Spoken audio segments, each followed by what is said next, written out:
عزیز دوستو، حضرت ابوبکر صدیق رضی اللہ تعالیٰ عنہ کے جو اوصاف تھے، جو خوبیاں تھیں، ان میں ایک بہت بڑی خوبی آپ کی عاجزی اور انکساری تھی۔ اللہ کریم نے قرآن پاک میں اپنے بندوں کی یہ شان بیان کی ہے، فرمایا وَعِبَادُ الرَّحْمَٰنِ الَّذِينَ يَمْشُونَ عَلَى الْأَرْضِ هَوْنًا، فرمایا رحمان کے بندے زمین پر عاجزی کے ساتھ چلتے ہیں۔ وَإِذَا خَاطَبَهُمُ الْجَاهِلُونَ قَالُوا سَلَامًا، اور جب جاہل ان سے مخاطب ہوتے ہیں تو وہ سلام کر کے گزر جاتے ہیں۔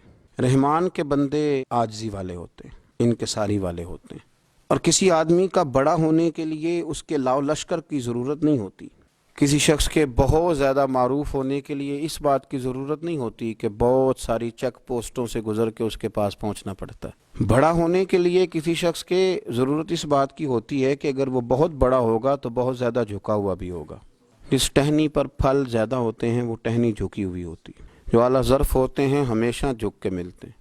میں اس کا مفہوم مخالف نہیں بیان کرتا، بس بتاتا ہوں کہ جو اعلیٰ ظرف ہوتے ہیں، جو اعلیٰ ظرف ہوتے ہیں، جو اعلیٰ ظرف ہوتے ہیں، وہ ہمیشہ ہی جھک کے ملتے ہیں، کیونکہ صراحی سر نگوں ہو کر بھرا کرتی ہے پیمان۔ اگر وہ کبھی اپنا سر نہ جھکائے تو لوگوں کا پیالہ کبھی بھر سکتا نہیں۔ اس لیے میرے رسول پاک صلی اللہ تعالی علیہ وسلم نے عاجزی کو پسند کیا، تکبر کو ناپسند کیا۔ رسول کائنات صلی اللہ تعالی علیہ وسلم نے فرمایا یہ جو دنیا میں تکبر کرنے والے لوگ ہیں قیامت کے دن چیونٹیوں کی شکل میں مسخ کر دیے جائیں گے۔ اور میرے محبوب کریم علیہ الصلوۃ والسلام نے فرمایا کہ تو اللہ کی رضا کے لیے جھک جا، رب تجھے عزتیں عطا کر دے۔ لیکن ایک بات ذہن میں رکھیں کہ عاجزی اور تکبر یہ دونوں دل کے معاملے ہیں، ان کا گردن جھکانے سے، ہاتھ چومنے سے، اس چیز سے کوئی تعلق نہیں۔ یعنی بہت سارے ایسے لوگ ہوتے ہیں جو گردن بھی جھکاتے ہیں، جن کے ملنے کا انداز احترام والا ہوتا ہے پر ان کے دل میں احترام نہیں ہوتا۔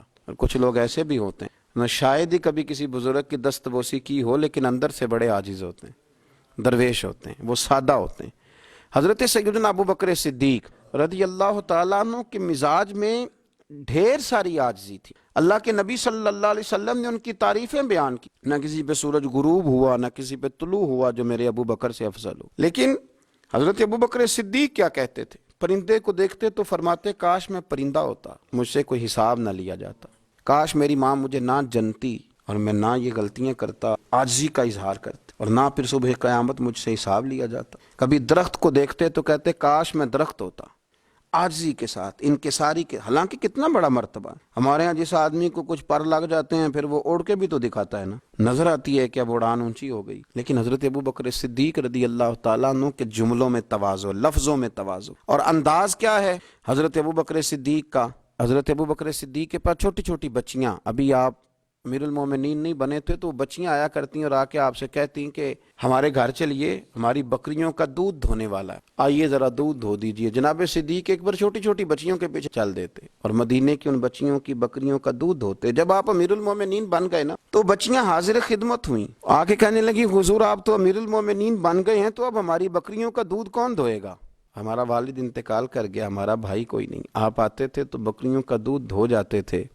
جناب صدیق اکبر کی آنکھوں میں آنسو آ گئے، فرمانے لگے بیٹے پہلے تو میں اپنی مرضی سے آیا کرتا تھا، اب تو امت کی خدمت میری ڈیوٹی لگ گئی ہے، اب تو میں روز آیا کروں گا۔ بچیاں آتی چھوٹی چھوٹی، ان کے پیچھے پیچھے چل دیتے۔ بہت سارے لوگ ہوتے ہیں مشورے دینے والے کہ اب آپ کوئی شے ہیں، آپ ذرا دیکھ کے چلیں، آپ ذرا سوچ کے چلیں، لیکن اگر اندر عاجزی ہو نا تو پھر انسان کو کسی مشورے کی، کسی شخص کی کوئی ضرورت باقی نہیں رہتی۔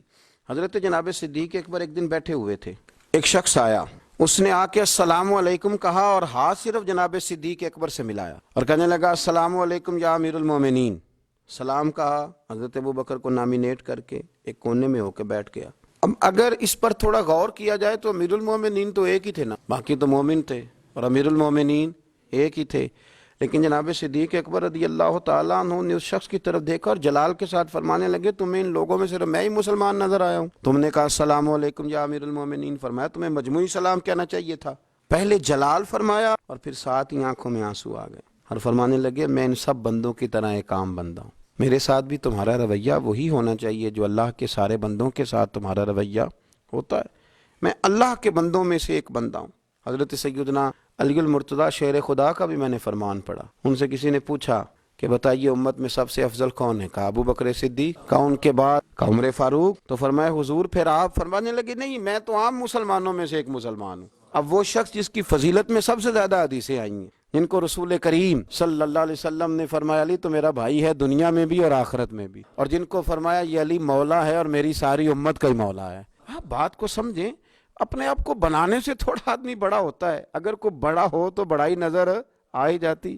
حضرت ابوبکر صدیق فرمانے لگے کیوں خاص کیا؟ میں تو عام مسلمانوں کی طرح ایک مسلمان ہوں، یہاں آپ کسی کو خاص کر لیں وہ ویسکوٹ سیدھی کرنی شروع ہو جائے گا، وہ کہے گا بالکل مجھے خاص کرنا چاہیے تھا، میرا بنتا بھی تھا، میرا یہ اعزاز بھی تھا، میرا یہ مقام بھی تھا۔ ایک محفل میں گیا ہوا تھا تو پیچھے بیٹھ گئے ہم جہاں سارے لوگ بیٹھے تھے، تو سپیکر پہ اعلان ہوا کہ علماء آگے آ جائیں، چپ کر کے بیٹھے تھے۔ پھر اعلان ہوا علماء آگے آ جائیں، تیسری دفعہ پھر ہوا اعلان، تو پھر وہ نامینیٹ کر کے میرے پاس آ کے کہنے لگے آپ سے کب سے کہہ رہے ہیں؟ تو میں نے کہا آپ نے تو کہا تھا علماء آ جائیں، اور حدیث پاک ہے جس نے کہا کہ میں عالم ہوں وہ تو جاہل ہے، تو آپ میرے منہ سے کہلوانا چاہتے ہیں کہ میں مولوی ہوں؟